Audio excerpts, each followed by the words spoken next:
میرے پاس ایک نوجوان آیا، وہ مجھ سے کہنے لگا کہ مولانا صاحب بیوی سے بڑی لڑائی ہوتی ہے، کوئی تعویذ دو۔ تو میں یہ دو رشتوں پہ کہا کر دوں نا، سساں تے تعویذ چل ہے نا بیگمات تے تعویذ چل ہے۔ میں نے کہا تم ایسا کر، جب کھانا کھانے بیٹھو نا تو روزانہ 2-4 لقمے اپنے ہاتھوں سے کھلا دیا کر، یہ میرے نبی کا طریقہ ہے، محبت پیدا ہو جائے گی۔ کہنے لگا اچھا۔ کچھ دن ہوئے تو اس کا فون آیا، میں نے اسے پوچھا میرے نسخے پہ عمل کیا تھا؟ کہنے لگا نہیں۔ میں نے کہا کیوں؟ کہنے لگا شرم آتی۔ تو میں نے کہا کمزور سے لڑتے ہوئے شرم نہیں آتی؟ کمزور سے لڑنا بھی کوئی انسانیت۔ گاما تھی نا، گاما پہلوان کا نام سنا نا؟ اس نے 1915 میں، ستمبر 1915 میں لندن میں امریکن پہلوان تھا زبسکو، اس کو 2 گھنٹے کی کشتی میں ہرایا تھا اور رستم زمان کا ٹائٹل ملکہ برطانیہ سے لے کر آیا تھا۔ تو یہاں وہ اندرون لاہور میں رہائشی تھا، تو سبزی لینے گیا تو سبزی والے سے ہو گیا کوئی بھاؤ تاؤ پہ جھگڑا، تو سبزی والے نے وہ ہوتا نا وزن والا باٹ اٹھا کے اس کو مار دیا، وہ گامے کے یہاں لگا، خون نکل آیا۔ تو اس نے پگڑی کا بل کھولا اور نیچے سے باندھ کے اوپر کر کے پھر اس کو چل پڑا۔ تو لوگوں نے کہا پہلوان جی وہ تو دنیا دے رستم تے اے ماڑا جا بندہ تو مار گیا، تو اس نے اکھے کچھ نہیں۔ تو انہوں نے کہا ماڑے نو مار دیاں شرم آتی ہے، ماڑے نو مار دیاں شرم آتی۔ میں نے کہا بے وقوف، عورت سے بھی لڑا جاتا ہے، تو چل کر مجھے بتا۔ تھوڑی دیر بعد اس کا فون آیا، کہا مولانا صاحب وہ تو کمال ہی ہوگا۔ میں کیا ہوا؟ کہ میں نے اس کے منہ میں لقمہ رکھا، اس کا منہ کتھے ہی کھلے ہی رہ گیا، انج کر کے بیٹھی رہ گئی۔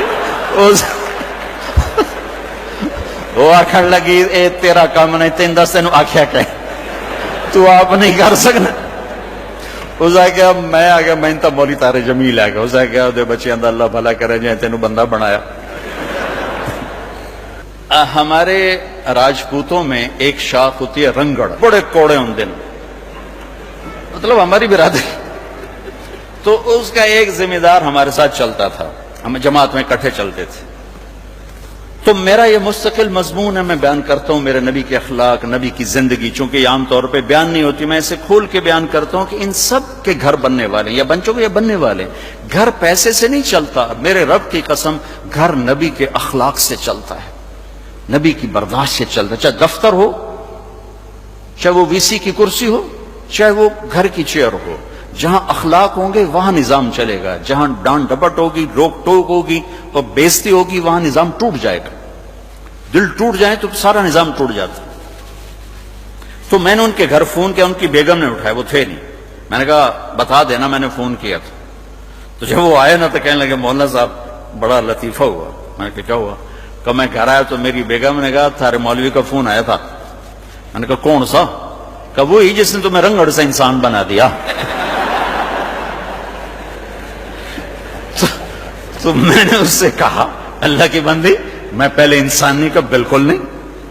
کہ کیوں؟ کہ بتا ہماری شادی کو کتنے سال ہوئے؟ میں نے کہا 27 سال۔ میں نے کہنے لگی ایک دفعہ کبھی ہنس کے بولا ہے؟ بتا دے 27 سال میں ایک دفعہ۔ کہنے لگا میں سر کھجانے لگا کہ واقعی میں کبھی ایک دفعہ بیوی سے ہنس کے نہیں بولا، یہ تیری باتیں سن سن کے ہم نے بیویوں سے بولنا شروع کیا۔ میرے عزیزو، میرے نبی کی خوبصورت زندگی ہے عالی اخلاق، عالی اخلاق، عالی اخلاق، عالی اخلاق۔ یہ ہر شعبے میں چلیں گے تو ایک خوبصورت معاشرہ جنم لے گا، ایک حسین معاشرہ۔ اپنے بچوں سے اخلاق برتو۔ میرے نبی نے فرمایا اکرموا اولادکم، اپنی اولاد کو عزت دو۔ خود کیسے عزت دیتے تھے؟ جب حضرت فاطمہ تشریف لاتی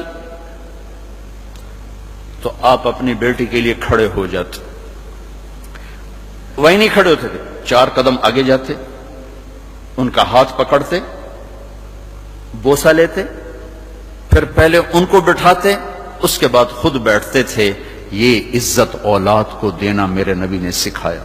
حضرت علی کا فرمان ہے اکرموا اولادکم فانہم خلقوا لغیر زمانکم، اپنی اولاد کو عزت دو، یہ تم سے اگلے زمانے کے لیے پیدا کیے گئے، تمہارے نام کو زندہ رکھیں گے اگر ان کو عزت دے کے مرو گے۔ اور تربیت کے نام پر ڈانٹ ڈپٹ، ڈانٹ ڈپٹ، ڈانٹ ڈپٹ، یہ یا جھوٹ پہ لے آئے گی اولاد کو، یا وہ دوغلے ہو جائیں گے یا متنفر ہو جائیں گے۔ یہ ہمارے بر صغیر سوٹا ڈنڈا، سوٹا ڈنڈا، 4تھی جماعت میں پڑھتا تھا میں، اور